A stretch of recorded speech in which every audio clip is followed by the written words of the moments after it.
Hey, Mystic Michaela spiritual family. Welcome to Know Your Aura with Mystic Michaela. Today, we are talking to Erica Cassouponan. She was the winner of Survivor Season 41 and DM'd me to tell me that listening to the manifestation episodes on Know Your Aura podcast helped her manifest her Survivor win. So I want to ask her all about exactly what she did. But first, hey, Scotty. Hey, guys. Well, first, right off the bat, Erica is a sweetheart.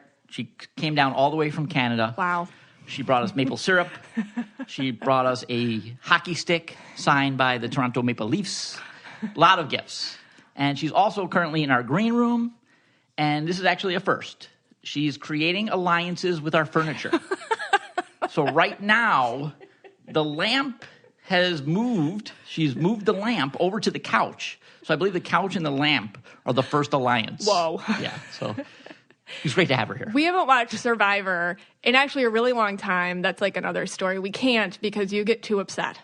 So we can't watch Survivor. So I went on YouTube, and there's a lot on Survivor on YouTube. So I watched like a little rundown of her season from like everything that she did to win.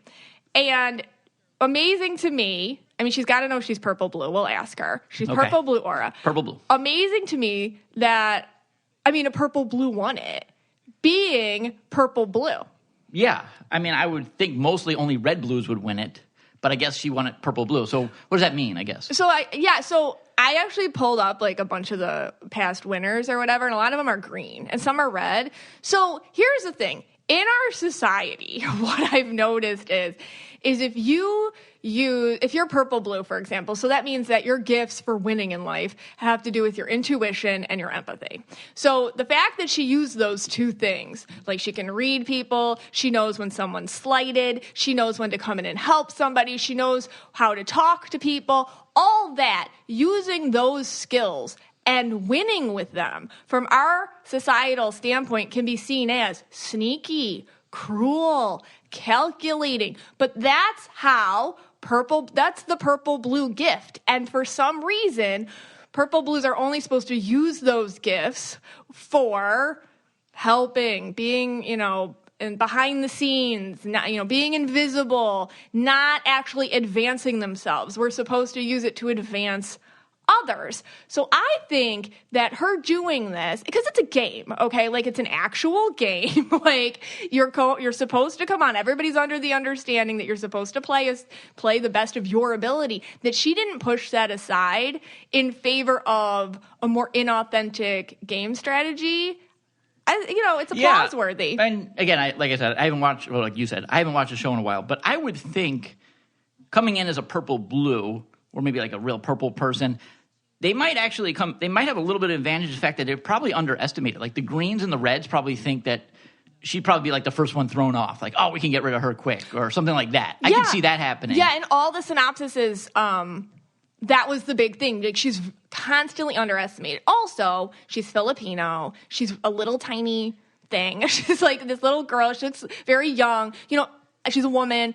All the things in our society where we tend to not give a lot of credit to people just based on our outward judgments of them. I mean, she used all of that. Yeah. And she powered through because of it. I mean, and the purple blue aura. Right. Yeah. Now, she had the purple blue going, but she also had the largest tool in her tool belt, which is she was a listener of Know Your Aura. She DM'd me. She listened to all the episodes. Yes. She used the manifestation skills that we've talked about, or you've talked about mostly, to help her win. This is what she wrote.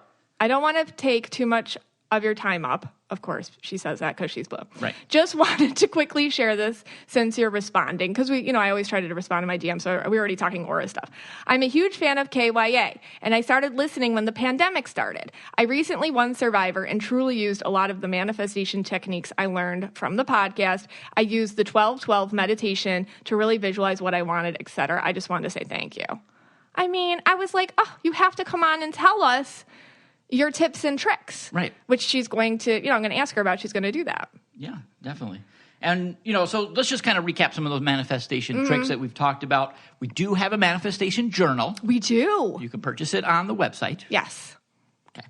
We do. Just yes. putting that out there. You had to do the red aura plug. I did. Yeah, we have, we did a collab with Define Collections, and we have this awesome manifestation journal. You can also listen to I have many. I try to do them after the new year a lot, but episode 114, which was some new techniques for manifesting for the new year, and episode 108, we talked about detaching from the outcome. Really important for manifesting. But yeah, tips and tricks. I mean, just to kind of go over it, a lot of times, like using our own, as empaths, as people, a lot of you listening are more emotion-based people. So you feel things more than anything else. So a big thing I tell people is sit in the feeling that you want. Pretend, what are you going to feel like when you get what you want? Like whatever that thing is that you want, forget what it looks like, forget it, like what are you going to feel like? And really spend a lot of time trying to feel that way inside of you. That's a huge tip for manifesting. Can you do that, Scott? Unfortunately, I can't. I know, it's hard for you. It's hard for you to do that. Yeah. This is like manifesting for like empaths or whatever. Also, when you're stuck, like let's say you're stuck. You're like, oh my gosh, I've been trying it. Nothing's happening. I'm stuck in a rut. It's time to change it up. It's time to get real with yourself. You can have your moment where woe is to me, the universe hates me, which I hear from you a lot. Like, why? We used to laugh. Like, why is God joking with you, like, all the time? Yeah, I was born at 11:10, not 11:11. So that makes sense. Just makes sense. But if you're stuck in a rut and it's not happening, it's time to change it up. You got to change up your vibe. Maybe you start a new hobby. Maybe you learn a new language. Maybe you throw yourself into a cooking class. Maybe you start making things to look forward to in life. It's time to just change up your mindset, throw yourself out of your routine and try something new. It also might be time to change up your manifestation techniques. Sometimes the other thing is you get too stuck in the how. It has to happen this way. It can't happen that way. You got to let all of that go. You have to let go of the way it's going to happen. The universe knows best. Whatever you want to call the universe, God, whatever you want to call that energy knows best and knows your path the best. So you have to get out of your own way. I see a lot of yellows and greens and reds getting stuck in this because they're like, no, I can't, do this until this happens, and this person has to say this. I see a lot of blues, indigos, turquoises, and even purples getting stuck in, well, if this happens, this person will be sad, so I can't do that because these people won't be pleased with me. All that stuff has to just go out the window. Doesn't mean you don't have to care about it anymore. It just means you have to let it go and let the universe handle it. And also, you have to align to it. You don't travel to anything. It comes to you. There's nowhere that you have to go or nothing you have to reach or grab for. Rather, you have to align to the energy that has. So if you want something, let's say you want to live in a certain neighborhood, and I really want to live here. This is where I want to live. This is where I want to send my kids to school. This is the lifestyle I want. Forget about how that's going to happen. Start feeling the comfort, the safety, the peace, anything that kind of you would associate with that. Start feeling that, and it will align to you. That's how anything happens. You have to kind of match the vibe, and then the vibe will reach you. Okay, that makes a lot of sense. Yeah. That's great. All right.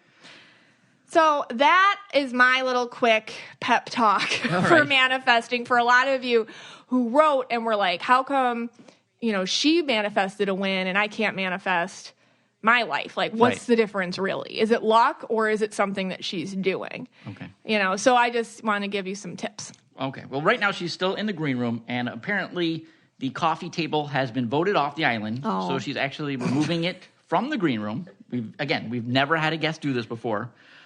We have a ad from Upstart, but when we come back, you have some questions for me because I personally think I could use my red blue to win Survivor.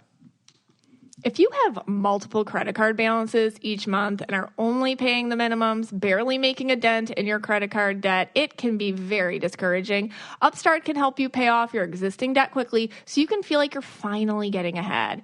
Whether it's paying off credit cards, consolidating high-interest debt, or funding personal expenses, over 1 million people have used Upstart to get one fixed monthly payment with a clear payoff date. Upstart knows you're more than just your credit score, so rather than looking at your credit card score alone, Upstart's model considers other factors like your income, employment, and other information provided in your loan application to find you a smarter rate for your loan. You can check your rate without impacting your credit score in just 5 minutes for loans between $1,000 to $50,000. You can even receive funds as fast as 1 business day after accepting your loan. Find out how Upstart can lower your monthly payments today when you go to upstart.com/KYA. That's upstart.com/KYA. Don't forget to use our URL to let them know we sent you. We really appreciate that. Loan amounts will be determined based on your credit, income, and certain other information provided in your loan application. Go to upstart.com/KYA. Hey, Scotty. Hey, guys. All right, so Erica's still in the green room for a little bit longer. And I think, using red, blue, I can use that to my advantage to win Survivor. Yeah. So you have some questions. I do. That you wrote down. I did. Okay, hopefully you can read my handwriting. Your handwriting. Yeah. Yeah. And you're going to ask me those to see, how far I would get. Would I be the first one kicked off? Am I going to make it to the final Survivor? They might, in the midst of a red rant, send you to Exile Island or something. Okay. That's possible. It's very possible I'd be the first one kicked off. Okay. All right. So here's my first question for you. You arrive on the beach on the first day. You see that your tribe is taking it slow, building your shelter. You also don't have fire. What do you do? All right. So I think I come out this really, really red. Mm-hmm. That's my first thing. I feel like I'm going to start to tell the team, hey, maybe you guys should speed up with the shelter, get this fire going. I'm going to kind of delegate a little bit here. Yes, okay. I can see that. I feel people might at first get a little upset with me. So I think I might tell them something like this. Okay. Okay, so this is what I might say to them. This would be like a quote. Okay? Okay. I think you might be so sure that you're 1 in a million that sometimes you forget that you're just 1 of 11. Okay, so I heard that somewhere. Yeah. No, you never did. You never did. You never did. So anyway. Wait, isn't that Ted Lasso? I don't know what you're talking about. So anyway, what I would do is, I delegate. Then I'm going to go off. I'm going to say something like, hey, I'm going to go fishing. We need food too. Add a thing to it. So I go off.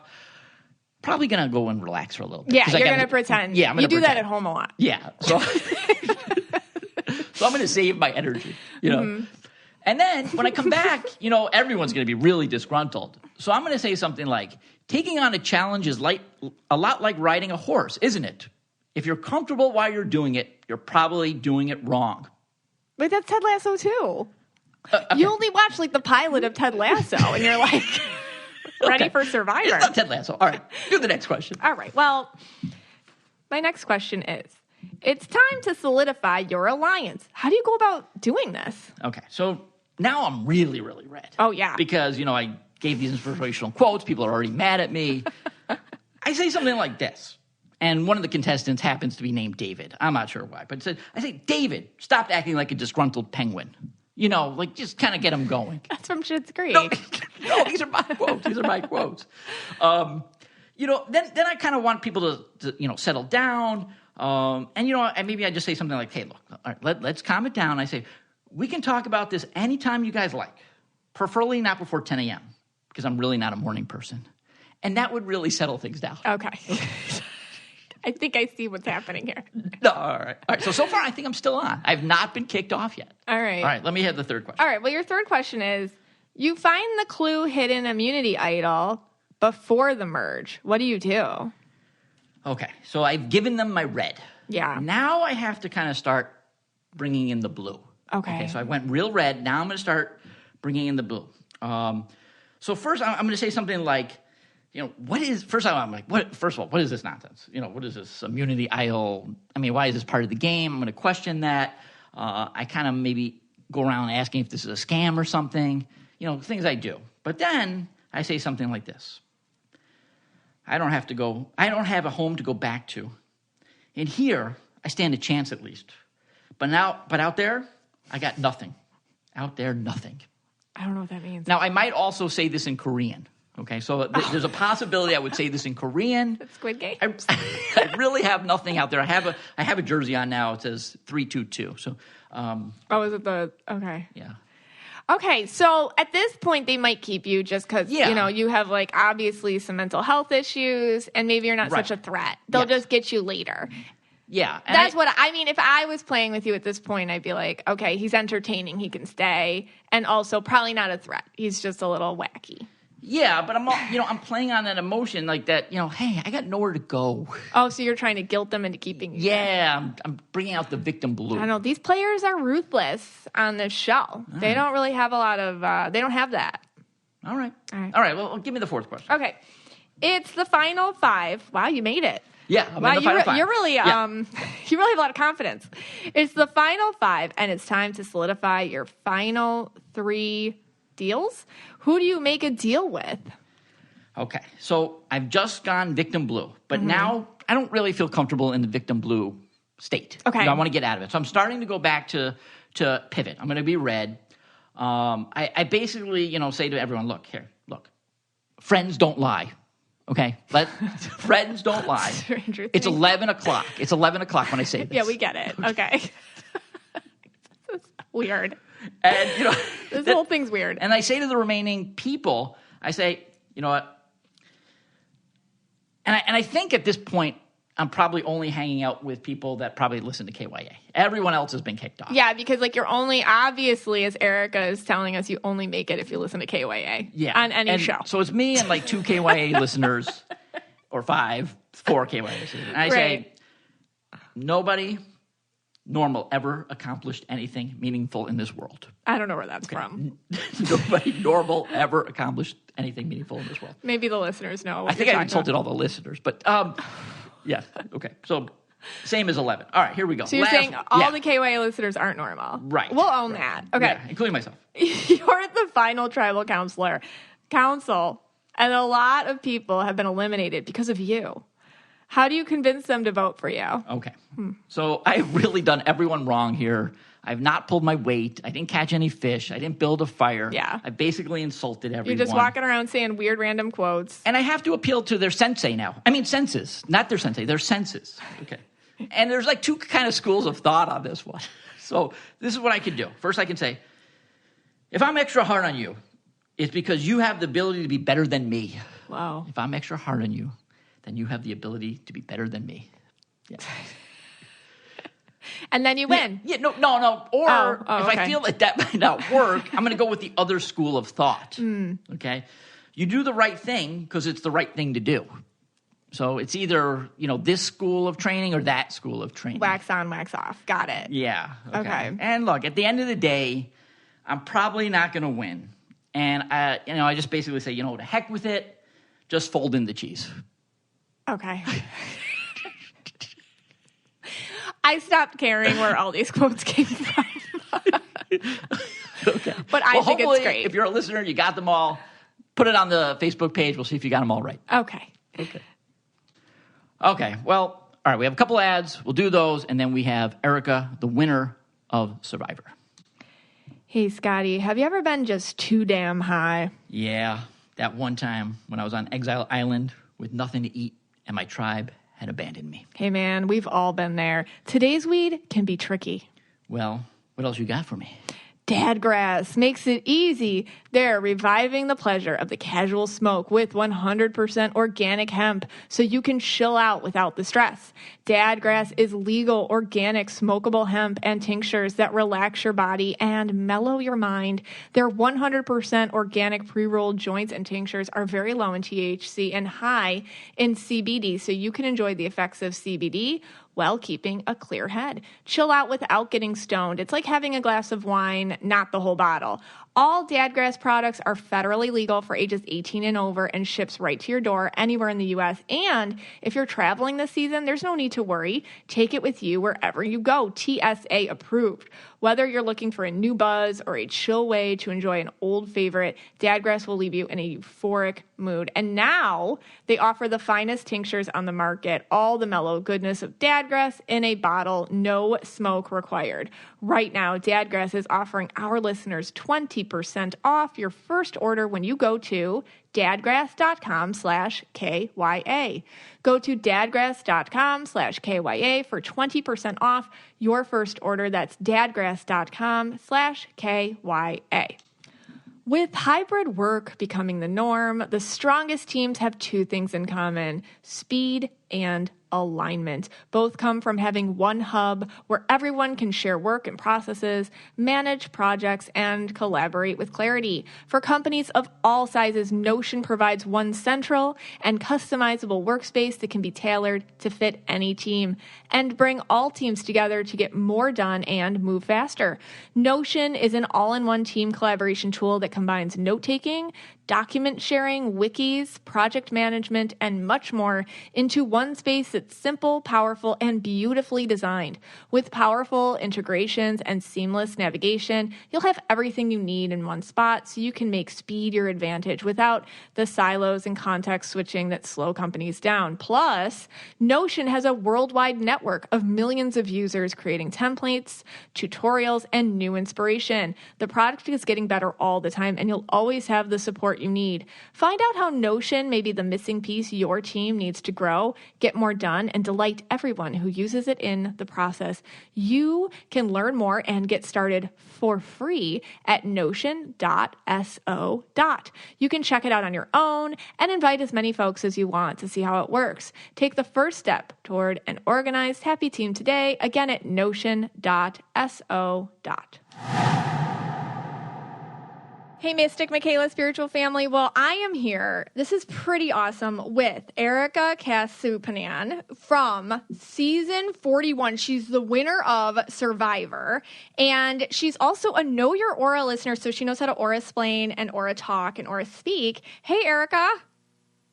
Hi, I am so excited to be here. I'm such a huge fan. Oh my gosh. So I actually got a DM from you, and you were like, you were so sweet, and I just want to thank you because you said something to the effect of, I guess like listening to the manifestation episodes helped you manifest your win on Survivor. So I was like, we have got to have her on to talk about these tips and tricks that she used and like how you use them.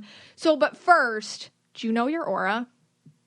Okay, I have guesses, but I don't know because I have a friend I've learned who can read aura colors, and he told me my colors, and they were not at all what I thought they were. So do people see different aura colors? Like, not all of the systems are the same, right? I think so. Like, the way that I see them, I kind of correlate with, I don't know, like I see what I see, you know? So then I try to like just make them into the vibe so people can read them themselves, even if they can't see them. But usually like the ones that I come up with, like kids come up with too. But do you have a guess, like what you are? Okay, so I would guess that I'm probably purple and yellow and maybe some blue. Yeah, I see a lot of purple and blue in you. Like, oh, okay. And what's crazy is during, so I watch, you know, I see you now. Obviously, you also have purple hair. I see you now. And then I see you during, like I was looking at pictures of you before this. I was looking at your pictures before. I was looking at your, I watched like a YouTube rundown of your whole journey on Survivor, and it's amazing because you really threw out different colors at different times, which for me tells me like you're very self-aware of your energy and how to use it as a tool, which I wonder if are you aware of that? Because it's like it's not something I see often with people where you're self-aware and you'll use it. Do you know what I'm talking about? Yeah, I think so. I guess I never thought about it in aura energy, but a lot of the game I played was based on understanding how people perceived me. So I know that I'm small, I have purple hair, I'm a woman of color. So I think I've always been underestimated in my life. So I would do things in the game and kind of like portray myself in a game where I'm like, okay, I'm going to make myself look even weaker so you don't look at me and you don't think I'm a threat. Right, because you're the first Filipino winner too, is that right? Yes. Because you're from the Philippines originally, right? You immigrated to Canada with your family. Yeah. How old were you when you guys immigrated? I was probably, I think I was a baby. I think I moved in 1990. Okay. And I was born in 89.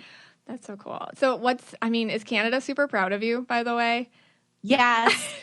It's been awesome. Honestly, like the first few weeks have been a whirlwind. Like, well, since I had won, because normally after somebody wins Survivor, they do a bunch of press for a few days. But for me, it was like weeks and weeks. And still, I get so many people reaching out to speak to me. And honestly, it's been one of the best parts, having so many people from Canada just get so excited and to feel like they can share in the victory too. Canadians are sweethearts. I'm from Buffalo, New York, which is very close to where you are. You're in Niagara Falls, Ontario, right?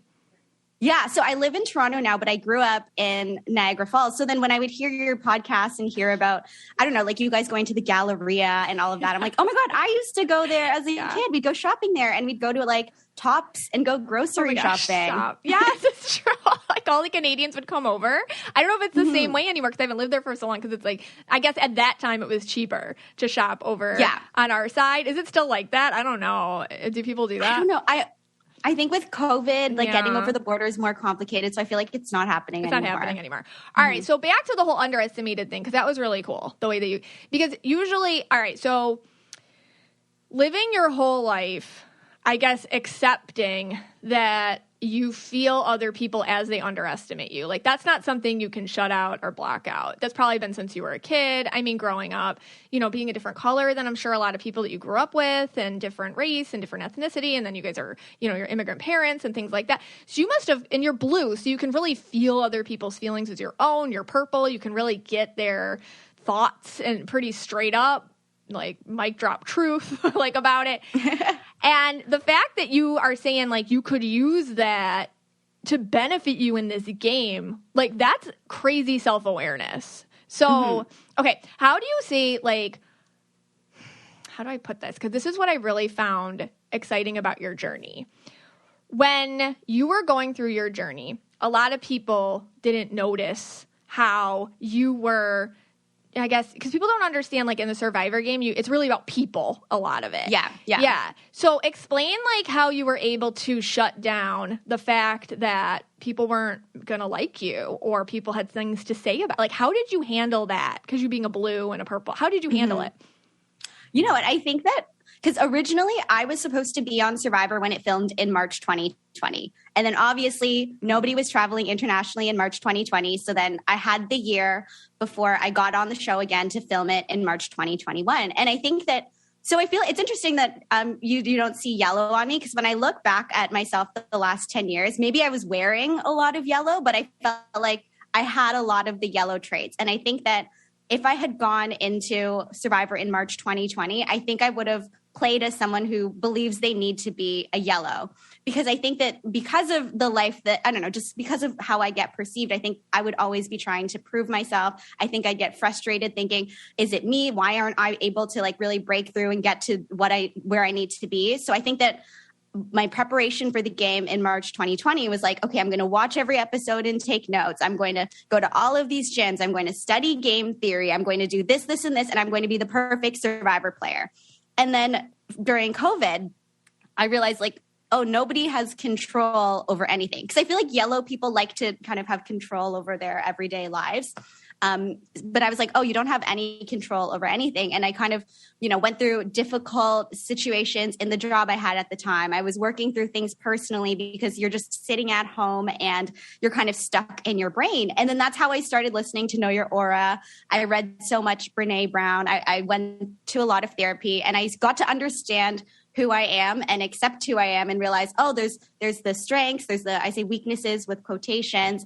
And if I just know myself and accept that, then instead of feeling down about how people kind of perceive me, I'm going to now take my self-awareness and combine that with what you think of me and use it almost as a weapon to be able to win. And I think that if I had played in March 2020, I would have been so eager to prove like, oh, I'm the best Survivor player on paper. Whereas this time around, I'm like, no, I know what I have. I know that I'm perceptive. I know I have social awareness. I know I'm strategic. And I don't have a big ego about seeming like the best person. I just want to get to the end and win. I don't care if people like me or not. Not in like a whatever I say, whatever, not in that way, but more so like I'm not trying to put on a show. I'm just trying to win. And I think that since I was able to really accept that, and I didn't really care about proving anything to anybody, that's how I was able to really stay calm and be okay with whatever people were thinking about me or saying about me in the game. That's so powerful because like you had to let go of probably a really strong program belief that you had to fit in, you know, or you had to, you had to act a certain way to survive or fit in, which is what we talk a lot, you know, about here. And that's not easy stuff. So it's interesting that you took that kind of, I guess must have been like a blow, really, like, oh, guess what? It's going to be another year. And I just know, just knowing how like production stuff works, it's never like 100% you're going. It's like, well, because they probably can't give you like, oh, for sure. Da, da, da. Like they're just like, yeah, they kind of string. That's how production and casting kind of works, right? For people that don't know it. Yeah. Yeah. They would kind of call me every 2 months and be like, okay, we're going to try to do it next month. We'll try to do it next month. They're like, but we can't promise everybody's back on. So who knows? So I'm just like, okay, great. Is my life dream about to be ripped away from me for no reason? But I think I'm always the type of person when something happens, I'm like, okay, this is supposed to make it better later, or I'm supposed to learn something. So I think the whole time I'm like, maybe I'm meant to play later. Maybe this is supposed to happen, as I'm trying to make myself feel better from having a breakdown. Yeah, I do the same thing. So I know what you're talking about. Like you have to like take the lesson. You have to extract some lesson from it, or you'll go nuts. You have to you have to put yourself in control somehow. That you'll get some sort of silver lining out of it. Okay, so and I guess a lot of my question was in that time, just even before going on Survivor, and probably it served you well, like doing a lot of the research and understanding like the different games that you'd be playing and prepping yourself foundationally that way. But that time that you had where you like kind of hit the wall and it was like, whoa, what kind of manifestation techniques did you use during that time? Yeah. Oh my gosh. I mean, there's a few. There's some that are crazy. I mean, there was one I remember watching I think it was like watching a YouTube video, and they were talking about writing a letter to the universe. This was before I found out that I would be back on season 41 in 2021, and it was saying like, oh, just write a letter to the universe, thanking it as if it's something, as if what you want you already have. And I feel like I've heard you talk about this on your podcast too. So I thought, okay, I'll write a letter about winning Survivor 41. And at the time, I didn't realize it was called Survivor 41, but I would refer to it as Survivor 41. And I remember, like hearing from the podcast, like I can't be specific about things that happen, but I have to be specific enough so there's room for the universe. So I wrote about, thank you for having me win.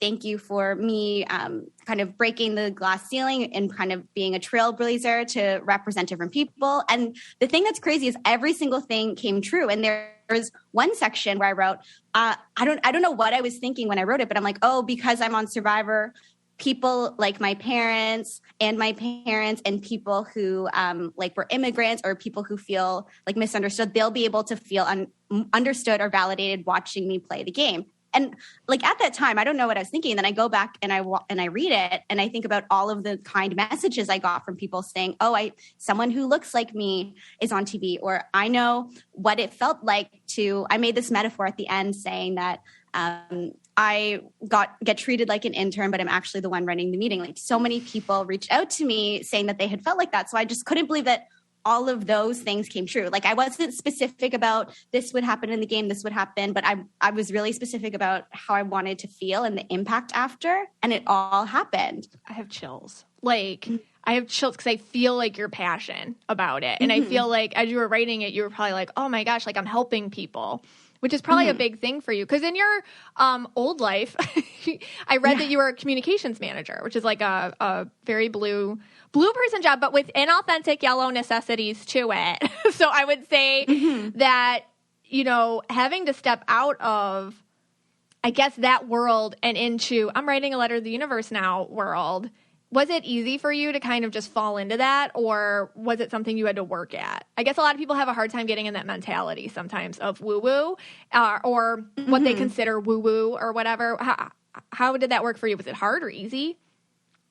I think it was something I had to work at. But I also think in my regular life and in the job I had at the time, I think that I was coming up against frustrations as someone who thinks that they're a yellow, where I feel like I'm doing everything right. And I feel like I'm doing, everything by the book and the things I should be doing at this point in my career. Why am I still running into certain roadblocks? Why am I still having these types of conflicts? So then I think that, for me thinking I was like a yellow, I think that really messed with me. But then at the same time, I actually, so through the pandemic, I started taking these comedy classes online. I was like, okay, let me just try it because I'm home all the time. Okay, I love this. Yes. Okay. So it actually really helped me because I ended up making friends with a few girls who also, same as me, they kind of had their career sorted, let's say, but they weren't happy. And we were about the same age. And what's crazy is we all lived in the same neighborhood. Like one of the girls lived in the building across the street from me, and we went on our balconies and we could see each other, but we would have never met had it not been for this class. So I think that we also created this community of people being like, I think that we were supposed to live one way, but that way is not working for us. So maybe we have to do it different. So I think in the past year, all of us have quit our jobs and moved into different careers, and now we're so much happier. I see this a lot, even with the community on our Facebook page. What happens is you meet on a soul level, so it's kind of it doesn't matter, but you who you are, backgrounds, like you said, you probably never would have met otherwise for a lot of different regular reasons. But when you met, it was immediately whew. And that's a really good tip too. You threw yourself out of your comfort zone, taking comedy classes or doing something crazy, it puts you on a different vibe. Okay. Now you're in the game. All right. They fly you there. It's I don't know, you're on the boat. There's a camera in your face. What are you how do you deal? I guess this is my question, because this is I don't know, I'm just curious. You've done all this work, you've been waiting for it, you're pumped, you're excited, but there's still that programming in there. There's still that oh, what are people going to think about me, or da-da-da-da-da. And now it's sometimes really hard in stressful situations to stay in the way that you are or the way that you evolve to. It's sometimes easy to go back to old ways. How did you react to the this is happening moment? Yeah, I think that, because I had been a fan of Survivor almost my whole life, studied the game before I was supposed to play the year before. And then this particular season, the show decided that they were just going to totally change up so much of the format. So the show's normally 39 days. This time it's 26 days. They normally give us rations of rice. This time they're no food. You can just go out and look for food yourself. And there's all sorts of twists and differences. So I show up on the beach on the first day. I'm this is not how I thought it was going to be. So then I think that immediately I'm okay, all of my studying has to go out the window. I have to just now be in situation and kind of figure out what I need to do with the people around me. And I think it came down to, just looking at the people around me, looking at the dynamics, trying to figure out how I fit in, if I even fit in, because there were times where I for sure thought I wasn't fitting in. And I'm I have to just trust how I'm feeling right now. And I think that I remember when I was in university, I had a reading, and one of the lines, it was about technology, and one of the lines was, nothing needs to look and function the way it does. And I'm okay, just because other people have won Survivor in a certain way in the past, it doesn't mean that all of the winners' journeys need to look the same. And there were times I'd struggle with it. There'd be times I'd have confessionals and just be bawling my eyes out thinking, oh my gosh, this is not how a winner's journey normally looks. There's no way I can win. But then I'm okay, I have to just get that out of my system, because also I'm not like any of the other winners. So I just have to play the game in the way that makes the most sense for me. And you're not, because before the phone call, I pulled up a ton of there's all this stuff online, and I all the past winners in a collage, right? And I looked at them, and there's a lot, but overwhelmingly, it's a lot of green people. So interesting, and yellows too, and red people kind of too. So it is probably a certain way people win, and they do figure it out, and they do find the pattern, and they do.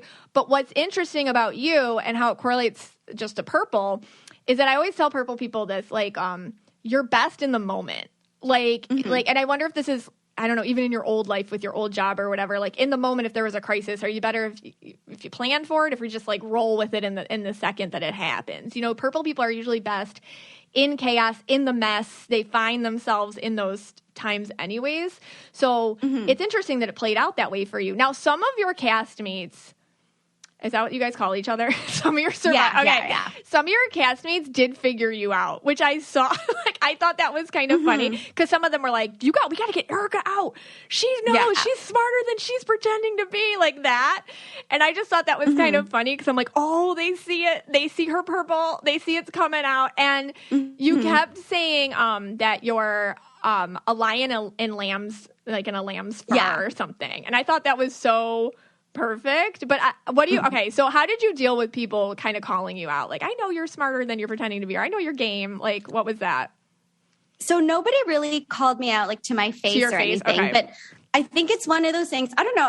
I don't know if it's just me, but I feel like on Survivor, at least my experience was, you can tell who's working with who. You can tell kind of the hierarchy of who has power. But again, I don't know if that's just me because of the personality I have, but I'm like, okay, I can see this person doesn't want me here anymore. Yeah. But I can see that this person is frustrated with that person. So I think that I always would think, okay, even though I know that I'm on somebody's hit list, let's say, I'd always know I'm not at the top of their hit list. So I'm going to be able to maneuver this one. Or I know that there's at least one instance where I knew I was at the top and I'm like, but all these other people have an issue with the person who's really going for me. So I'm like, if I can just move this around, then that person goes and I stay. That's so smart. That's like purple strategy. Like, I think like anybody who's purple who's listening and has ever had an issue with work or coworkers or girl group or drama or like what, like they're like, oh, I've always been able to tell if this person says one thing to my face, but they mean something else. Or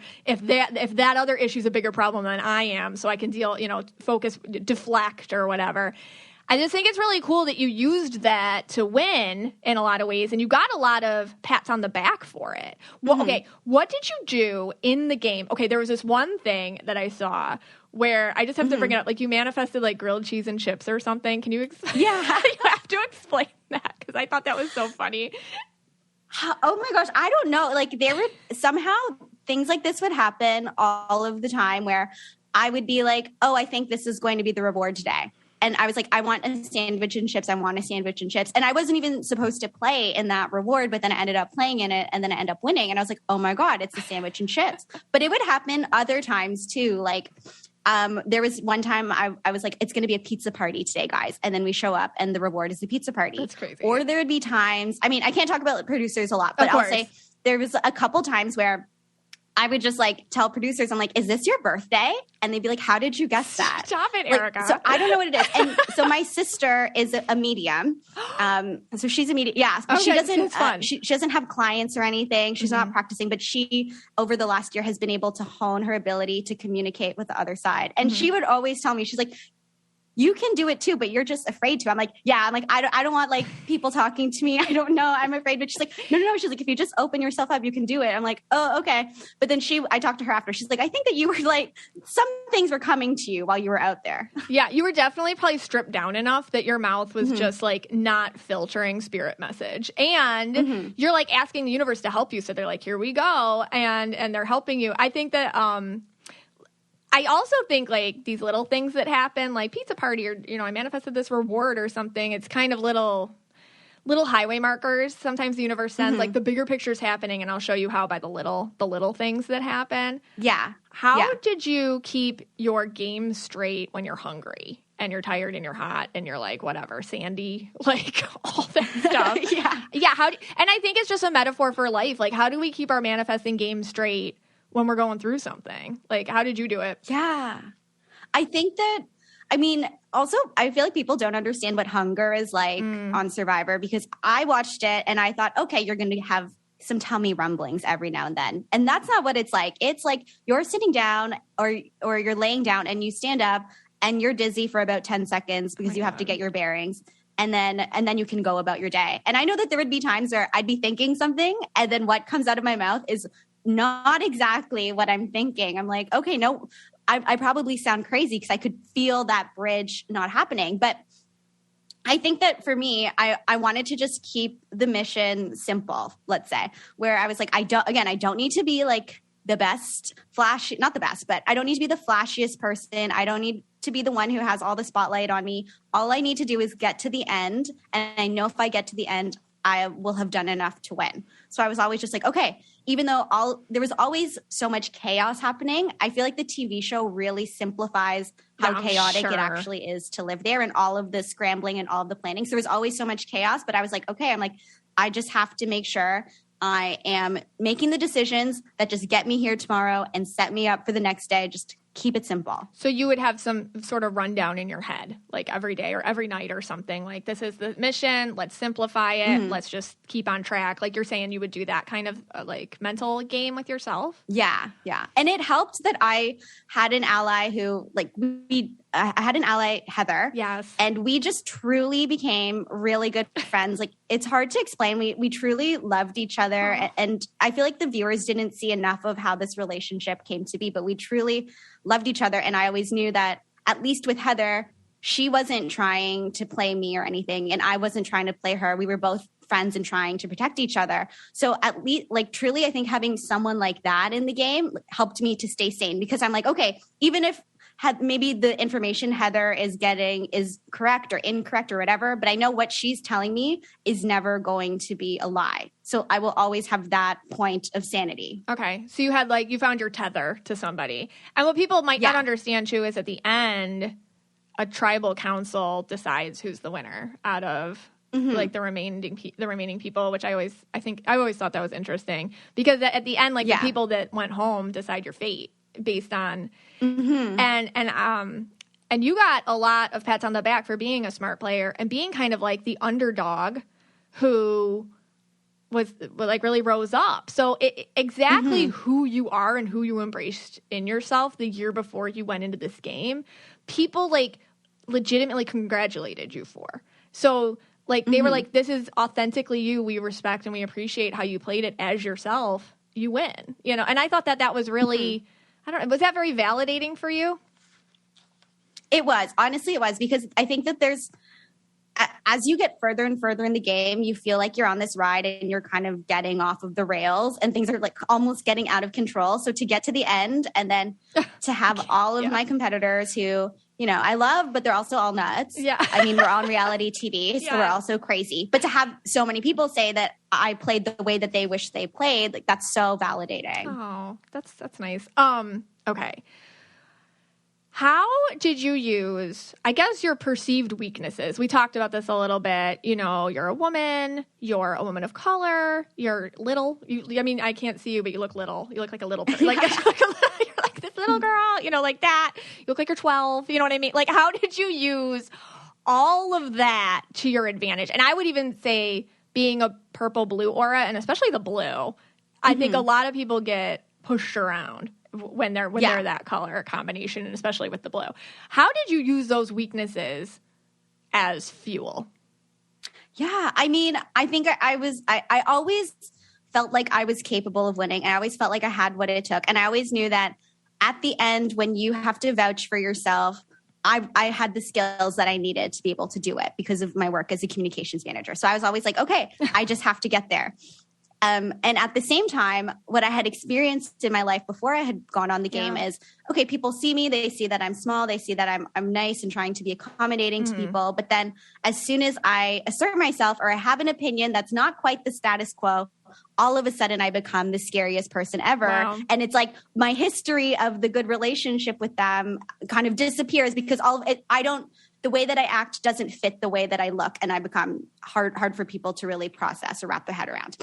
So I'm like, okay, I have to maintain my threat level. I have to not be a threat. So there'd be times where, there's the opportunity to take a risk and get an advantage. I'm like, other people could do that and they'd be fine. But because of me and how I'm perceived, if I stepped up to do it, all of a sudden I'd be public enemy number one. In fact, all those people, like you were saying before, were going for me when I wasn't even doing anything crazy. I was trying to keep it controlled. So I'm like, if I did any more, then I would have been out of there.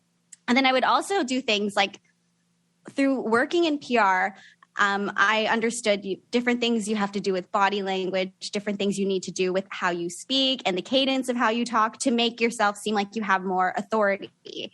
And I was like, okay, I'm going to do the opposite of that. So I would like sit with my body really small. I'd wear my hair in pigtails so I look like a kid. I changed the way that I speak amongst the castaways, where I'd add all these words like, and then never really be definitive about anything. I'm like, hey, I'm going to throw all of my training out of the window and do the total opposite. So I just look so small and just like so inconsequential. I am so like, you're like my new hero. Like stop. No, seriously though, like you took all the programmed BS that's in our head. Like seriously, like as a culture, when we look at other people, like you took all that and you weaponized it. You're like, okay, here, I'm going to use, I already know what's programmed in your brain. So I'm going to use it. And and I just think that that's so inspiring for a lot of us to realize, like, if you can't do something the way other people can, then go around it. Like, go around it. And you went around it. And that's brilliant. It's really brilliant. I mean, it's sad that it has to be like that, I guess. It's really sad.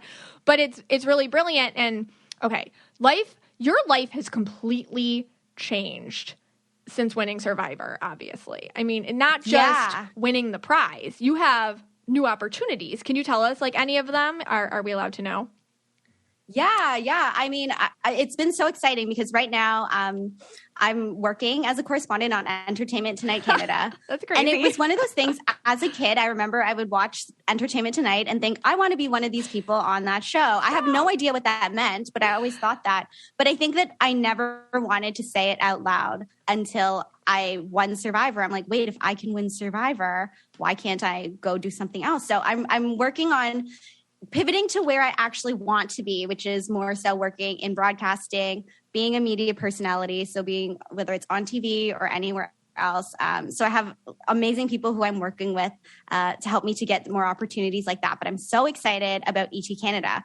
And I think about the way that I was before Survivor, where I don't know, I would think about things that I'd want, but then I wouldn't want to say them out loud or really put them out there because I'd feel like, oh, I don't know. I just wanted to be, I felt like I needed to be modest or I needed to be humble. Yes. And then now I understand that that's not how this works. And for whatever reason, the only thing that I would consistently tell people my whole life was, oh, I'm going to be on Survivor and win. I'm going to be on Survivor and win. Even before Canadians were eligible to be on Survivor, everybody knew I wanted to be on the show. So truly no one was surprised to see me out there. But I'm like, wait, if I was saying that and then that came true, all of these things I'm not saying, I have to start saying them and putting them out there now because that's how this is all going to start happening. Wow. So that's a lesson to all of us. Just say it. Because, like, if you sit there and you're like, no, that's too braggy, or that's not humble, or I'm going to look like not the nice person or an enemy, like you said, if I say something about myself that's positive, then the universe will just respond to that. So you might as well just say what you want out loud and proud about it. Okay. That's a really good lesson for all of us. I also have to ask if this is like the number one question I got. All right. So I put your picture up on my the podcast Instagram, Know Your Aura Pod, and I was like, okay, ask questions. And this is the number one question I got. What's the potty situation? Oh my God. That's the top question I get. Okay. So we go in the ocean.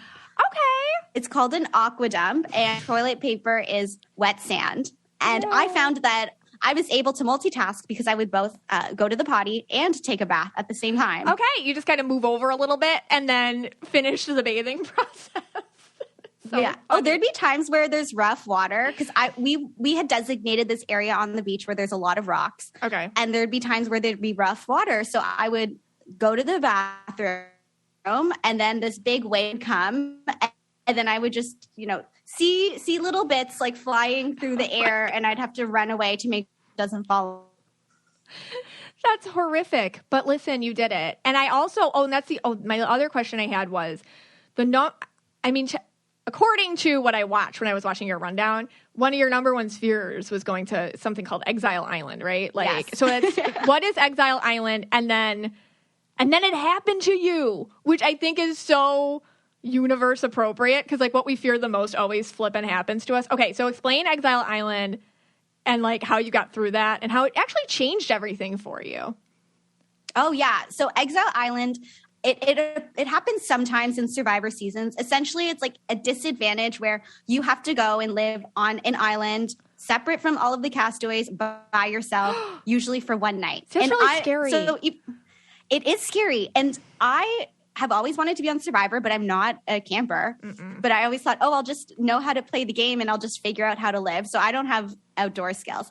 And I would always say it's my nightmare to be on Exile Island for one night. Lo and behold, I get sent there for 2 nights. Oh my God.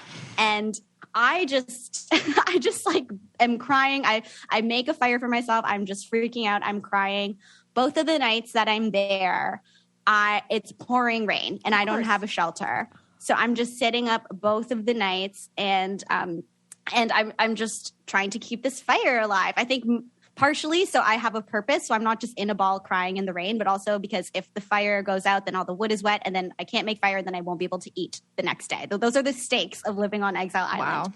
Wow. But so two things that stuck out to me personally and spiritually from my time there. One is before I went on the show, my sister wrote me a letter and put it in my suitcase. She's like, you can read it when you get to Fiji. And part of the letter said, if you ever need me, just look at the moon and I'm with you. Aww. So when I was exiled, it was a full moon. So I just would stand there before it started to rain and just look at the moon and cry. Oh, yeah. And then when it was pouring rain and I'm just sitting there trying to keep this fire alive, I truly barely slept the 2 days that I was out there. I would sit there and I'd think, again, being crazy or too optimistic or whatever, I think, I'm not by myself, because if this person at home knew I was here, they'd be cheering for me. Or if this person knew, they'd be cheering for me. So I would just like sit there and like go through like a parade of faces in my head. I'm like, yeah, it's fine. Like people love me. People would be so happy for me to be here. So I'm fine. I was like the dog in the meme, the It's Fine meme with the house on fire. Like, it's fine.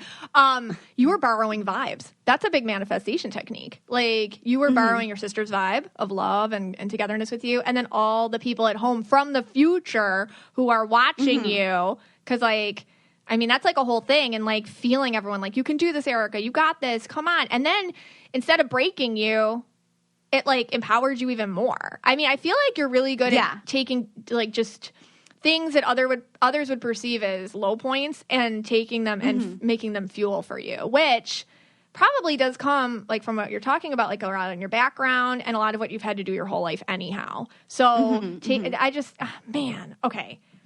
This is really cool. All right.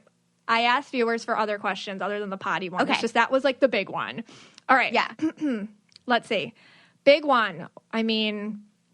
5, 6, 7 Kate asks, how do you stay positive under so much pressure? And I guess this is just for life. For Survivor, but also for life, because a lot of us are like, and how do I do that too?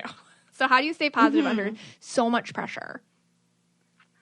I think I was always trying to find the gratitude of being there, because I think about, I'm a girl from Canada and I'm on Survivor. Like the impossibility of that is crazy. So I think there was even a clip of me at Exile as I'm in the stand bawling my eyes out and I'm saying, even the worst day on Survivor is still a dream come true. So I think I was always just trying to, even though there'd be times where I'd feel like, okay, I'm in a bit of trouble here. I was always just trying to be happy that I was there. So gratitude. And finding like any little sparks of joy you can. Okay, LA Clouds asks, what are other things that you've manifested in your life? Oh, okay. So I feel like I've manifested working for ET Canada. I feel like, I got a trip to the Yukon Territory in Canada. I saw that. Which is wild. That one was, I had always been curious about going. And then in an interview, I had mentioned that I'd love to go one day. And then a couple weeks later, they reached out to me saying, okay, we'll send you. We're not asking anything from you. We just want you to come and have fun. And it was the best. And so something else Survivor related that I feel like you and the MMSF would appreciate. So in our DM thread, the first messages were me responding to you after the 12-12 meditation in 2020. And I remember doing that meditation, and afterwards everybody said their hands like felt hot or something. And I felt that too. And when I was doing that meditation, I was picturing myself winning Survivor. And normally when you win Survivor, you're on stage, you have the 2 other castaways who are in the final 3 with you, and then they announce that you win. But when I was picturing it, it was it was a different energy. I just felt like I was completely surrounded with people who were just going crazy. And I was like, okay, that's interesting, because that's not normally what it's like. And then I actually made, I had DM'd it to you. I had made this photo. I photoshopped Jeff revealing the winner, and it's me. And I made that a widget on my phone. So after that meditation, I thought, okay, I have to just put this on my phone. So I would look at every day this photo I made of Jeff announcing that I was the winner. And then time goes by. Because of COVID, my season of Survivor is a bit different. They reveal the winner on site. We don't go to LA and do that reunion the way that we normally would. So instead, I had this party in Toronto where I invite probably 200 of my family and friends. We rent out this theater. I'm sitting on stage. My mom and dad are on either side of me, and my siblings are all standing behind me. And then when the show airs and it announces that I'm the winner, everyone in the room just went crazy. All my family is all around me. There's all the people I know are in front of me. And all of a sudden I'm thinking, that was that feeling from the meditation. That was it. Oh my God, that makes me emotional. Like, that's so beautiful. Like, you saw it. Oh, and you connected to it and it was real. Girl, that's like, were you crying? Was everybody just hysterical? Like, everybody was freaking, like, that theater. I've talked to people since then, and everybody who's gone has said it was one of the most memorable experiences, because just everyone, I think the buildup of seeing me in the final tribal council, because I'm supposed to plead my case to the jury as to why I'm supposed to win. And as they're watching me and they're seeing me do well, you could just feel the emotions heighten. And then when there's finally the announcement that I'm the winner, just everyone is just screaming and crying and freaking out. It was honestly one of the best experiences of my life. I think, like what you were saying about people reaching out to you, how you inspire them because you're like them, or you might, I thought, if she can do it, I can do it, because we look the same and whatnot. I feel like, like, it's really important that you won, and so it's not just, I know you know this already because you're so intuitive and you're empathic. Like, it's not even about you. It's about what this can do for other people and that ripple effect and that vibe. So I'm so glad you're on TV, and I really do feel that this is something that is just the beginning for you, because obviously just with your energy and the way that you portray it and the confidence that you've learned to exude, because it's not cocky to be confident. It's inspiring to be confident for the people that need to know that. And I just feel like it's just going to just keep going for you. More and more people are going to want to watch you and share in your journey and whatnot. All right, last one. Let's see. Okay, a lot of players say they visualize winning. I guess that's like a thing. Okay. Why do you think it works for some and not for others? I think that it might be they probably visualize winning in a very specific way. I think that there's a lot of, and it's interesting that you say that there's a lot of red and green people who have won Survivor, because I totally see that. It makes so much sense to me. And I think that they probably see that logically you're supposed to do this move and then be in this way in order to get to the end and win. But the reality is, you never know who you're playing with, that you never know what twists are being thrown into the game. So you can't really follow what you think that path is. So I think that where people get tripped up is they're not picturing the win. They're picturing the entire path. I think for me, I was just thinking, I just need to get to the end. It doesn't matter how I get there, but as long as I get to the end, then I can win. That's great. So, like, focus on feelings, focus on the end result, let the universe take care of the rest. That's so good for people to hear, and hopefully helps everybody else manifest what they need to manifest. Erica, thank you so much for coming on. Where can we find you? Give us all your places and points of contact. So right now you can find me. I'm on Instagram and Twitter at Erica with a K _Cass, CAS. On TikTok, I don't have that handle. Someone else has it. So it's my full name, Erica Cassouponan. And then currently I'll be on Entertainment Tonight Canada once a week talking about Survivor 42. Thank you so much for coming on, everybody. Thank you so much for staying with us. This podcast is for you and about you, and we're so glad you hung out with us today.